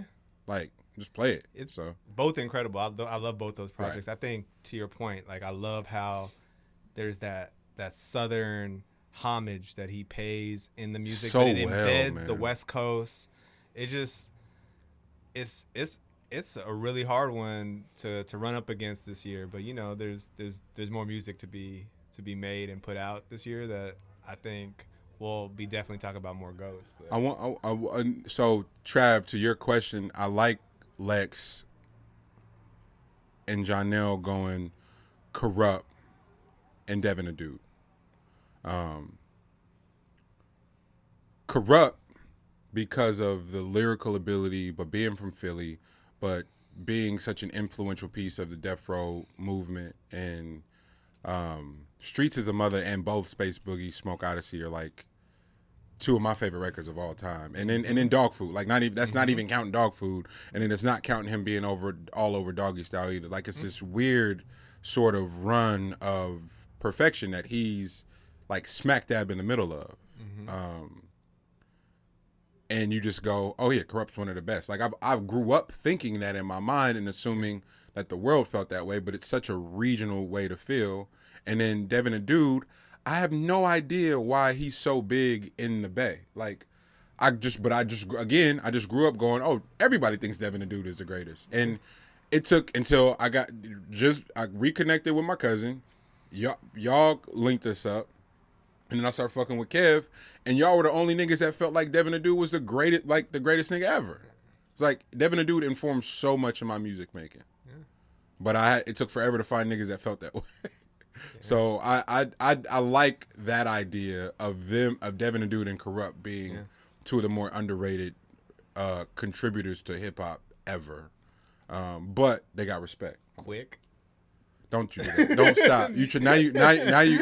Now you trolling me. No. Don't get me started. You know how I feel about it. Don't do that. Don't do that. Don't do that. But yeah, definitely those two. And Quick, was that you I was talking about that with? And it was like the identity for me as a producer. Yep. Okay. Yes.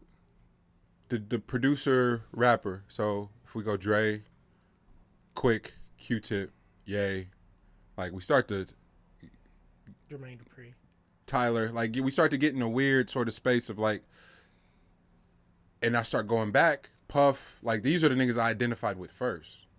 Like Mace was cool, but Puff was the nigga because he was gonna be sitting behind the board and he's gonna be flat, you know what I'm saying? He's gonna jump off the screen, and then there's a video of my parents' wedding day because true hood nigga shit. I was at my parents' wedding like a real nigga. If you wasn't at your parents' wedding, I don't know what you was doing. You real wholesome, nigga. But there's a video of me sitting on my dad's lap. He's putting his suit on. And I'm rapping and bobbing my head to Tonight. You know what I'm saying? Like, and that, you mean to tell me that nigga made the beat, recorded him, engineered it, mixed it, all this. Now this is getting silly. Yeah. And so that's interesting. But I'm blown away. You niggas came in here and said Devin the Dude and Corrupt. Yeah, man. Because I couldn't agree more. But at the same damn time, we're just having a conversation as like consumer generally being underrated. Amongst their peers, they're ultra respected. Yeah, for sure. So their value in the industry is really, really high. Yep. Where once you step outside of that, outside looking in, they could be underrated. But it'd be a great question for both of those gentlemen. Like, do they feel that way? Mm-hmm. I know Corrupt did his his No Jumper interview. That was a great conversation. I love shout out Adam and that whole team, what they're doing. I love No Jumper. And then Devin the Dude was just on No Vulture. Shout out No Vultures, another one of my favorite shows, one of the best podcasts out, No Vultures. They just sat down with Devin the Dude, had an excellent conversation. And the amount of normalcy for someone who's had that impact and been on records as big as he has it's so beautiful to watch how he's aged in hip hop. Such a fan. So salute Devin the Dude. Trav, I hope that answers your question. And if you have any people to add to that, I would love to bring this up again and to have it be a reoccurring dialogue. I think it's just a good conversation. Watching television change has been strange, but also amazing at the same time. Yeah. But two crazy things this week that are in the same realm but different at the same time, but they correspond. It's Nick Cannon headed to daytime TV. Yep. And Charlamagne premiering his late night show. Mm-hmm. Did y'all watch that? I haven't watched it yet. I haven't watched Charlamange's. It's What's it on? Comedy Central. Okay. But it's Colbert meets real time Bill Maher. Like Okay. I wanted to hate. On God I wanted to hate. But from the writers, from the sketches, man, Charlamagne fucking around. Like fucking around. It's an excellent show. Yeah. Like I wanted to come in here and tear it apart. Yeah. Is it Monday through Friday or is it just one day? Good question. I don't know. His evolution, bruh. That's crazy. He has a late night show, fam. He get in the bag wherever he can. Books, radio, bestsellers, keeping his daytime radio job. He's Howard, but he always spoke about being a Howard Stern baby, being a fan, and kind of wanting his career to go the same way. Mm-hmm. And I don't know if people really knew what that meant at the time. Mm-hmm. But now that this nigga has a late night show, I want so bad for it to be successful. So Charlamagne and company, whatever has to happen to make that possible, man, y'all tune in, y'all engage with that show, because it's going to prove to be one of those platforms that give a lot of black voices and contributors, and not even just people in entertainment, but people that are running to change the face of government, both nationally and locally. Yeah. It's going to give a lot of people access and platforms to do so. So don't let this not succeed by you not figuring out how to support that show. And then with Nick going to daytime, it's just proof, man. Protect Nick Cannon at all costs. I mean it. Don't let nothing happen to Nick Cannon, because Nick Cannon figured out how to let a bunch of real niggas in the door. Mm-hmm. And that, we're going to have to start having a conversation at some point of niggas who didn't held the door open, and Nick Cannon going to be at the top of that mountain alone. Mm-hmm. Like by himself, it's going to be Nick. Yep. Let a lot of real niggas in the door, and it made it work. And now him moving to daytime again, make sure this succeeds, because he didn't done a lot. And doing it through controversy too. Yeah. I think that's the important part. Yeah. Nick doing it through controversy is so amazing. I guess I need to back up. Since a kid, late night talk shows have been my thing. Me and my grandma said are from when Arsenio, and even both Letterman and Leno. It was just one of those things. And then I tweeted a while ago, like, you ain't really grow up with your granny if you didn't watch Ricky Lake and Jerry Springer, nigga. Right, right. It just would be on during the day. If you was staying with her, you was gonna watch all the daytime shit. Yep. So knowing what shit Jerry, what did they estimate? Jerry was getting whatever an episode, and then Judge Judy was getting that daytime TV television bag is just different. Oh. Nick is headed to daytime TV, y'all. Yeah. It's wild, man. I think the significance of that, I mean, we see how long that run could be. We see, from Dick Clark to now where we're seeing like late night television. You can be doing that into your 60s and 70s. Right. And I mean, you build with your audience, and you become a part of their life. Right. Monday through Friday for the next 6 decades. Like, that's a legacy play right there. Right. I think for someone like Charlamagne, is knowing that he can evolve, and while people may listen to him on the radio, they can now go and be a part of his journey in the evening time. Like he has a 24 hours rotation around you now. Right. I mean, it's definitely significant. I don't want to be demonstrative, but I also we gotta call spade a spade, and just shoot it straight, right? Mm-hmm. I'm not gonna call Alameda County like the actual people clowns. I am gonna call the system that they're referencing and working within the most clown shit ever. Alameda County announces the biggest drug bust in history of drug busts this week. 5,000 square foot facility they raided. Few thousand pounds of marijuana, a few upwards of $10 million were seized, some guns. And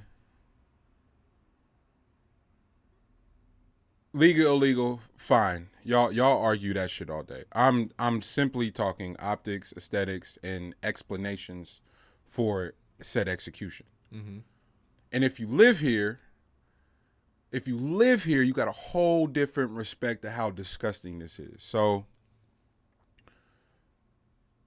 whomever the fuck, because I don't think that was chief of police. I could be sadly mistaken, but whoever the fuck they had get up there and speak about the bust and offer his perspective on why and how they went about doing what they did, proceeded to lead with this was a for-profit organization that wasn't legally sanctioned by the government. AKA, we didn't get our cut, my nigga, so we on y'all ass.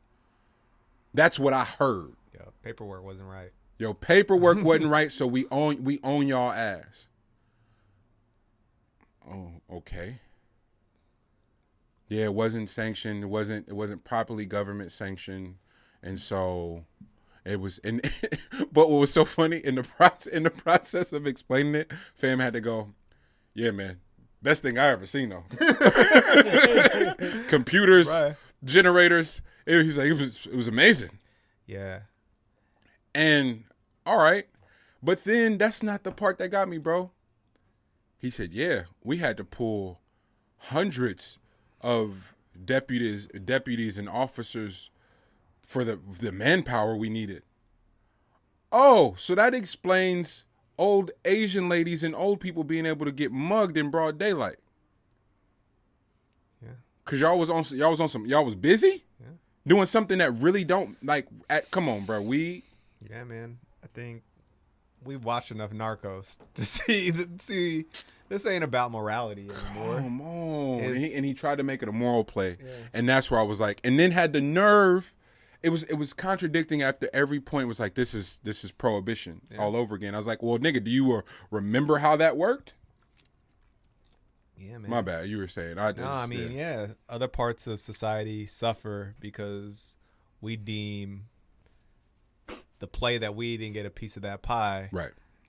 More of a priority. And yeah, man. Shit, it's wild. Like that we can that press conferences are going that way now. Like it ain't about them being, pariah on society. It was just they didn't play within the rules that we set. It's the shakedown. Hey fam, this could all go smooth if we get our cut. That's all I kept hearing. It's like, so you took manpower away from protecting and serving the neighborhood, then you branded it as this race war in the middle of a pandemic. Yeah. Oh, y'all goofy for real. I'm sorry. This is the most goofy shit ever. You took manpower away from patrolling the community in the middle of a pandemic when people are starving to go focus on something that's kind of legal, but not for real. We don't know. The federal is different from state. Y'all goofy, bro. And they understand why the vaccine shit, they don't understand why the vaccine shit went the way they did because no one's on the same page. Mm-hmm. Hey, fam, you got to wear your mask in here. You don't in here. You got to have your vax card in here. You don't here. We're not going to vax kids. Oh, yeah, now we are in California at least. Bro, what? Yeah, it's confusing, bro. Meanwhile, the whole time, we ran out of money. Oh, yeah. Oh, I forgot that part. We are running out of money.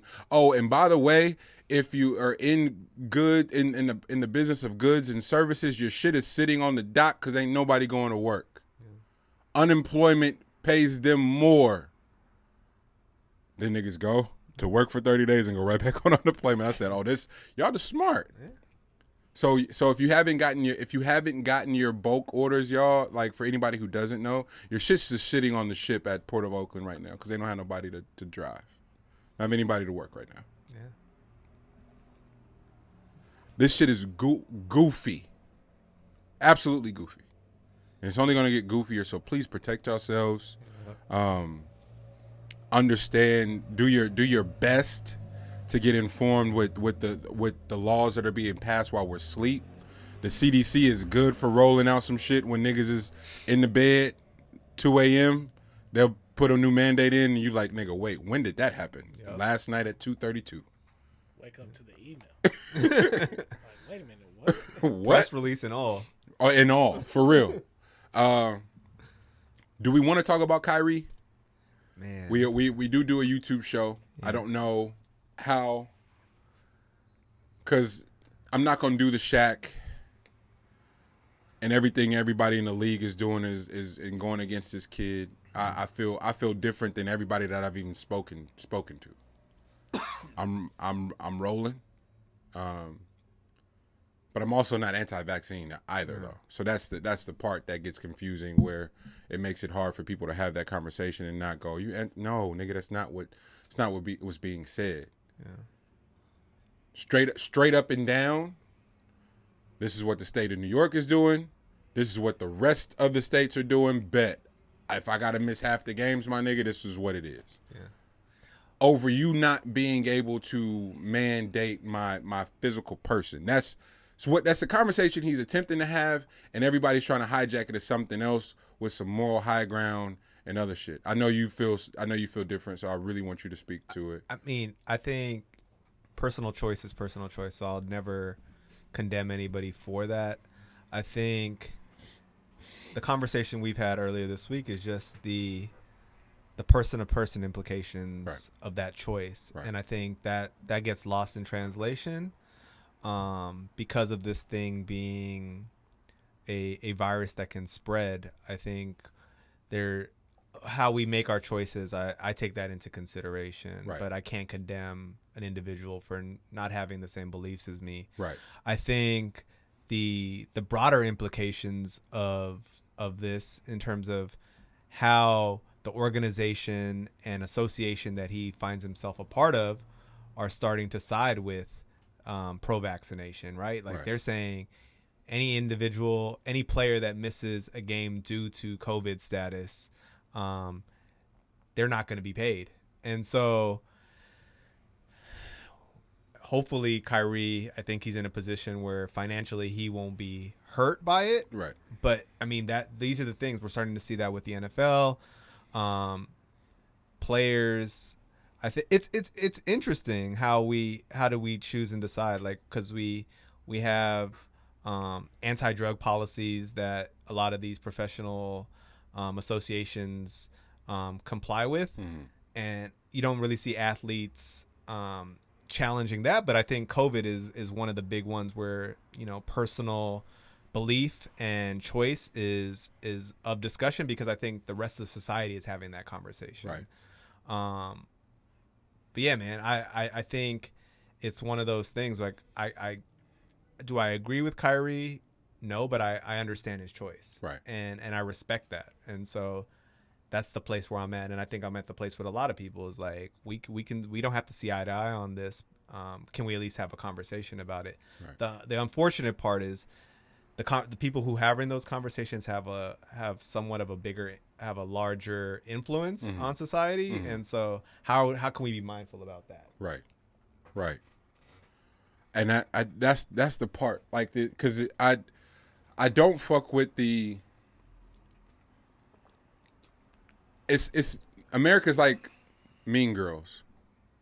I'm dating myself and exposing myself, but Mean Girls is in my top 10 movies of all time for sure. But that's how I think about That's exactly how I think about the world. The Regina Georges of the world get to dictate shit without little to no being informed at all. I'm cooler than you, so I'm a roast you into compliance, and don't you say nothing about it. When Ye was doing his shit, he was simply trying to have a conversation in and around bullying and public perception. If it's supposed to be personal choice, my political party don't have nothing to do with you. But because I'm black, I have to be a Democrat. That shit only apply. That only is applicable to black people. They don't do that to nobody else. You have Korean store owners in predominantly black neighborhoods that have politics otherwise. Like, just based off of their business model, they gotta be Republican, even though their business is in a black neighborhood that is their consumers are only black. Not a high percentage, not 80%. No, 100%. Their consumers are black at the beauty salons in certain neighborhoods, at the nail salons in certain neighborhoods, and they have political alliances contrary to those that they're serving. So that shit don't apply to them. But the poor folks are held to this. You got to do this because this is what we all doing. That's the shit that makes it all confusing. So when the videos of people being arrested off the planes and shit were happening, and it was the white people, you ain't making me do nothing. My mask, nothing. So now they on the no-fly list, all the shit, and then 8 months later, the CDC finally mandates the mask in public places. All those people were trying to say is like, I read this what's on the CDC website and the information, and technically this isn't mandated yet. So you, as a worker for this public company, technically can't make me put my mask on. That's all that was. That's all those standards were for. But the way public perception works, oh, you're anti this, you're anti that, demonize that person, get that person the fuck out of here. And they're going, no, fam, I just know my rights. I just know my rights. Yeah, it's true. Shout out 19 Keys, my bad. 19 Keys from Earn Your Leisure is like, hey, man, the things we interface with the most, we know the least about. Food, money, government. We don't know none of this shit work. But it's the things that dictate every movement of our life. Inflammation, mucus building. It's all attached to the shit you're consuming. Money, do you really know how it works? Do you know what it's doing just sitting in the bank versus sitting in certain investments and stocks and shit? Do you know? Do you really, really know? Chances are no. And that's how we keep reproducing these cultures of being physically unhealthy, mentally unhealthy, economically challenged, because somebody can't just introduce opposing information so we can unlock the truth. Because Kyrie ain't got it figured out completely, but the last thing he needs is to be demonized. Maybe we listen to him. Maybe through listening, somebody can provide a perspective that helps advise him in another direction. That's all I'm saying. Because it reminds me of them woke niggas in the Bay that was like, fuck these young niggas. They ain't rapping about nothing. They are. Right. It's where they come from. I think it's much easier to demonize, and I don't agree with that. And I think we should be having deeper conversation where people with contrasting views like ourselves and other folks can sit down and break that down, because there's a lot to unlock in those differences, where we could potentially look at ways of doing things differently and potentially have a discourse where, I may be able to learn something that helps improve not only the situation for myself but for others. I would say we're not vested in that, in seeing the collective grow and improve from that.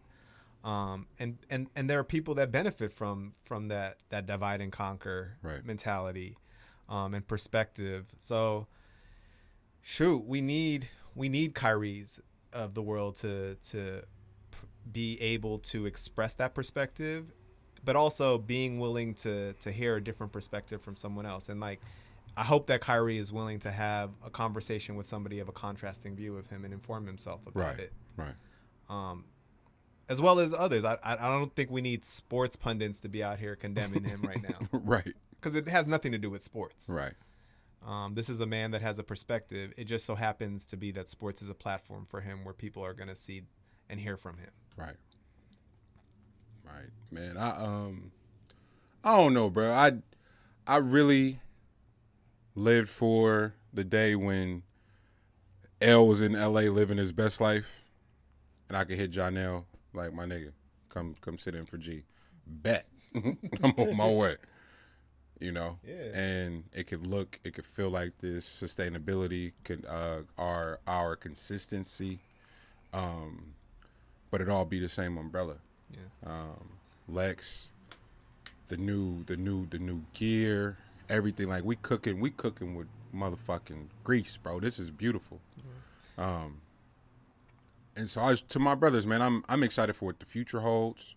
This truly feels like, you know, decade in. This feel like it's just starting. Like fresh legs, fresh life, fresh perspective. New people with new ideas and new energy are showing up, and so it's go time, man.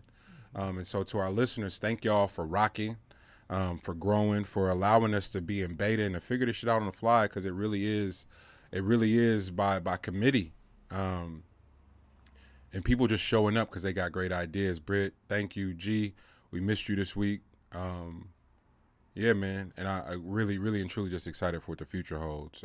If y'all got anything before we shake? Nah, man. This was great. Uplifters Winning Formula episode is 5 next, or episode 6? We just dropped 5. We had a good conversation with Justin Davis, who is working as a entrepreneur in residence with TPG and his business partner Josh Childress. Really trying to bring Black ownership to the real estate industry. Right. So that's a really great conversation. If you haven't checked it out, I would highly encourage you to. Winning Formula. I had the pleasure of being episode 1, the pilot, yes, sir. And I remember you having the idea and watching you bring it to life and build a team and a crew. It's just inspiring watching Lex write entire scripts for series.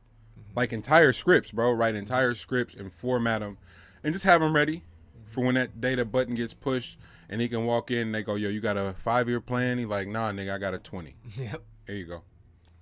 It's just a beautiful thing. And so to the creatives that keep hitting my phone and asking how you do it, how do I get started, that's how. Ideas get with people. Take a look at your circle, and if motherfuckers aren't doing nothing, God bless you. Switch up your circle, man. We got Kevin's Masters back this week, and I was like, bro, we worked on this for 2 years, and so it was just one of them moments. It's like, yo, like this is why this feels that way. It's 2 years of dedicating your life to something, and not compromising, not cutting no corners. So take a look at your circle, and make sure you're being empowered, encouraged, and supported to build from the ground up. And a setback, a door being closed to your face, don't mean to blow up the whole thing. It just means finding an alternative measure or an alternative method or new people, new staff support. You know, and similar to last week, issue another challenge. Seriously, like there's people really resonated with that, and that's the challenge for this week. The challenge for this week for us collectively is to take a look at our circles, at our ciphers, at our spheres, and absolutely it is imperative to make sure that those folks around you are better. Mm-hmm. That's it. The best folks go make sure that they find superior people to work with and align themselves with as a means to not ever be stagnant, not ever be complacent, and not to ever cut corners on especially what we're in. Mm-hmm. But you don't even have to be making nothing. You can just be wanting to live a normal life, but that challenge to be healthy, to be mentally healthy, that support, those safe spaces all come with being around people that are better than yourself. So with that, we love you. It's been another episode of Meet the Brave. We'll see y'all next week. Yes.